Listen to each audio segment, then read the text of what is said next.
My sister stole my spotlight, forced her boyfriend to have the first kid, and now expects me to raise her baby because she can't deal. My sister deceived her spouse into pregnancy to grab my attention and have the first child. After failing as a mother, she wants me to raise the child. Longtime companion Dexter, 29 million, and I, 28 million, married last year after 6 years of dating. Common acquaintances introduced us at a college event. A business administration degree was my goal, and Dexter studied engineering. We've been together since we hooked. For context, I've always competed with my younger sister, Aria, 24F. Since toddlerhood, she's tried to do what I did first or better. Aria, 3, had outbursts until our parents enrolled her in ballet classes when I was 7. She never liked sports until I joined the 8th grade team, but she grew interested in basketball. When I started playing piano at 15, she insisted on taking lessons and practicing more to beat me at the annual recital.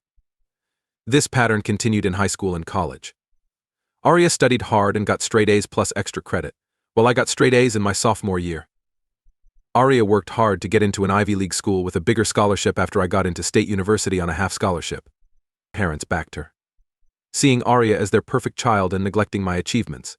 They spent thousands on her Ivy League education while I worked part-time to pay for mine. Aria started dating Dexter's $26 million younger brother Kenneth a few months after learning about our connection on social media. Kenneth was a high school senior, and their relationship seemed forced. Our parents liked that the girls were seeing brothers. Dexter and I grew close over time. We support each other through early adulthood, first jobs, and college. Our parents called living together after graduation life in sin, yet they praised Aria's romantic decision to live with Kenneth straight after high school. My grandparents were thrilled when Dexter and I got engaged last year, anticipating their first great-grandchild. My grandmother also gave me her antique cradle, hoping to fill it soon. Aria couldn't stand that I was getting attention. She repeatedly tried to overshadow us during wedding planning. Kenneth wasn't ready, but she convinced him to propose. We really opposed her double wedding idea. She tried to wear white to our wedding, but our grandma forbade it. Aria announced her pregnancy over a family Sunday dinner 2 months after our wedding. Kenneth looked nervous and nearly dropped his fork as she read the news. According to mutual acquaintances, Aria hid her pregnancy from Kenneth. To have their first grandchild, she quit birth control without telling him. My parents loved grandchildren. They ignored our wedding to focus on Aria's pregnancy. Her nursery and baby shower plans dominated every family gathering, and my mother spent hours shopping for baby clothes while my father started a college fund. My grandmother's antique cradle was gifted to me, but immediately moved to Aria's apartment because she required it. Kenneth told Dexter he wasn't ready to have children during a brother's night out. He wanted to focus on his new-it career. He couldn't express his sentiments of confinement and exploitation without seeming evil. Aria convinced him to stay by saying their child needed both parents. She said they should live as a family and moved in with him at his parents' house. The major problem started once the baby was born. Aria realized that parenting meant more than just getting praise and posting cute photos on social media. Even changing diapers and getting up for night feeds were hard for her. Kenneth was also unprepared despite his attempts. Both showed signs of overwhelm. Kenneth worked late to avoid returning home, and Aria called her mother at 3 a.m. to complain. My parents invited Dexter and me to dinner last week. Our assumption that it was a family dinner was wrong. We should have suspected something when they invited Dexter's parents. My mother mentioned Aria's baby anxiety. As soon as we sat down, she said the kid was making things difficult, that Aria needed time to think out her life and profession. She said Aria needed a break and her mental health was failing. An unexpected event followed.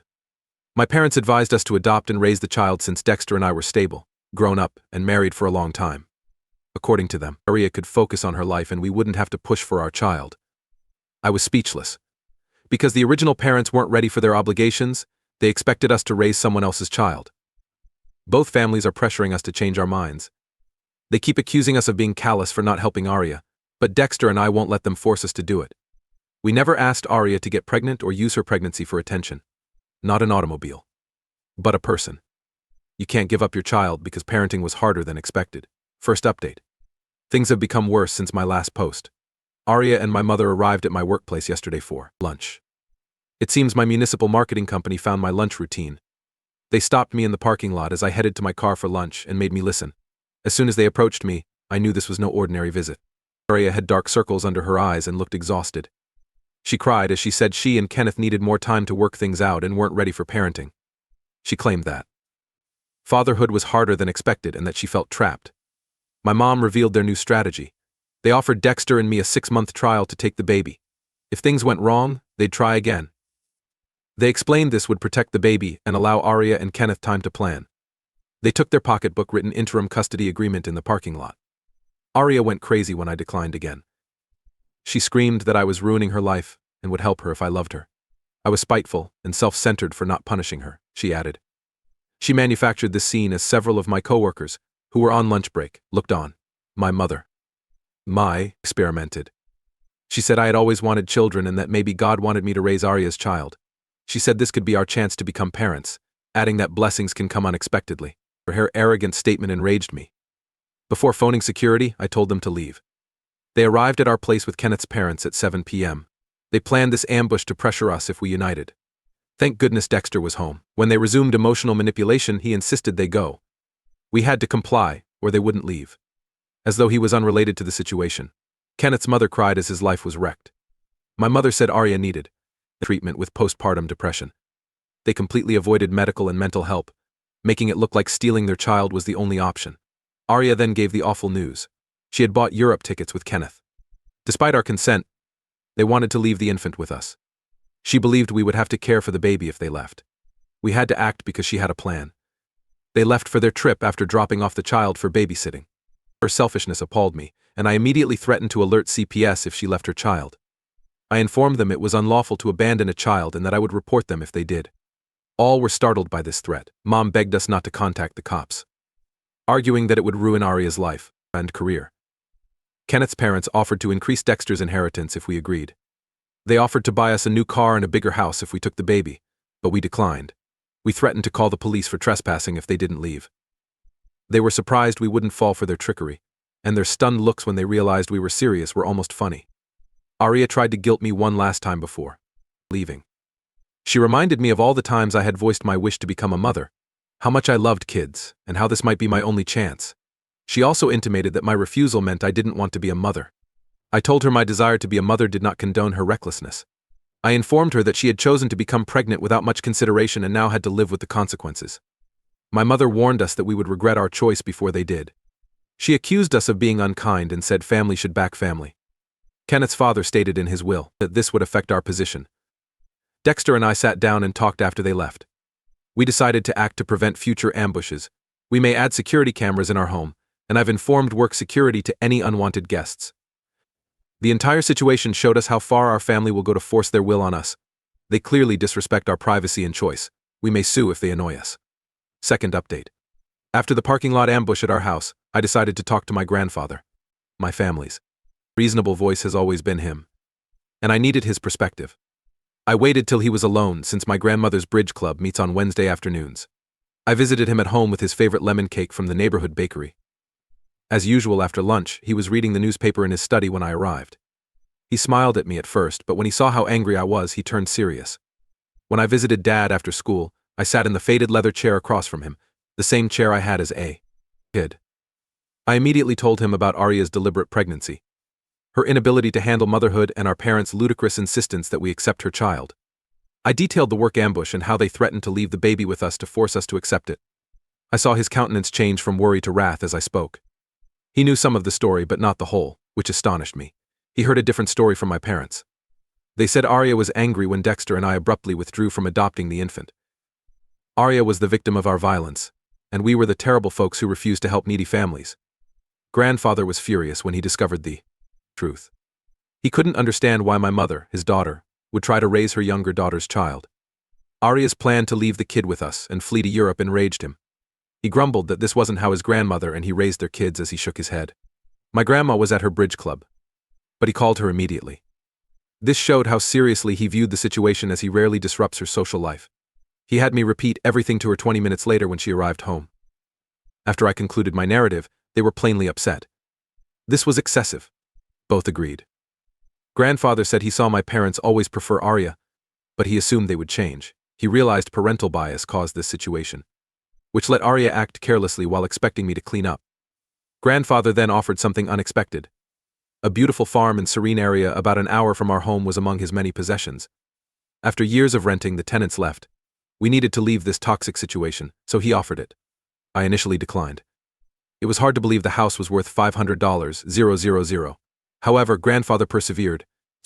He said he was going to leave it to me in his will anyhow, and that giving it to us now would help us out. His grandmother agreed. Creating physical distance is sometimes the only way to deal with toxic family dynamics, stated. When we were ready, the house would allow us to establish our own family without any influence from either set of parents, she said. The following day, their lawyer prepared the documents, although we didn't want to. The house was transferred to us with a 5-year ban on selling. Our grandfather said this rule was created in place to prevent our parents from forcing us to sell it and give Arya the money. I told Dexter about my grandparents' offer when I got home that night, and he was shocked. He and my grandparents were generally cordial, but this much help was shocking. We discussed the offer and its consequences all night. Moving 1 hour farther would increase work commutes. Peace and distance were worth it. We accepted my grandparents' gracious offer. Before moving in, the house needed a few minor repairs, but grandfather offered to pay for them. He wanted us to start anew without the manipulation and drama. Third update. We moved into my grandfather's house 3 months ago. Distance has saved our sanity. Our phone numbers changed when we relocated, limiting new ones to my grandparents and trusted friends. We set up a thorough security system with cameras in case someone showed there without permission. Our home is a refuge. The first month was spent painting and customizing. I made a library, which I've always wanted, and Dexter made his home office. We can garden and relax in the large backyard, away from the chaos. When we threatened to call CPS, they had to act like parents. They are finally taking parenting classes and seeking for childcare, according to their friends. When Kenneth's parents understood we wouldn't change our minds, they stopped threatening us with the inheritance. My mother keeps trying to contact us through our connections. She texts saying we're splitting the family and leaving away is childish. She tried to contact me via my work email, but my employer respects employee privacy. Last week, she wrote to me through one of my cousins that we were cruel by not helping Arya and that she was depressed. My father has told everyone he can that we abandoned the family when they needed us, but he hasn't tried to reach us. He is trying to make us the villains in this story. But most people who know the truth would understand why we had to stay away. My grandparents have been our staunchest allies. They routinely visit us in our new home and have made it clear they support our choice. My grandma told my mother to stay away until she could respect our boundaries. My grandma refused to back down after a heated dispute. Dexter's parents regretted threatening to remove our fortune to control us. They wrote that their attempt to force us to take Arya's kid was wrong, still preserving our distance. A single apology cannot restore months of compulsion and pressure. The entire process taught us who cares about us and who just wants to use us to solve their problems. We've accepted our decision and want to start a family on our own terms.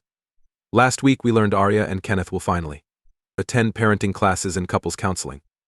We're glad they're getting help, but we won't contact them again. Repairing confidence will require more than a few months of good conduct. We're satisfied with our tranquil new life for now. We want to acquire a dog, join a community garden, and make friends in our new area. Setting enough distance to boost your happiness can be the best way to handle painful family ties. We are doing what we chose without regret. Please do so, and push the notification bell to receive more astonishing real-life stories.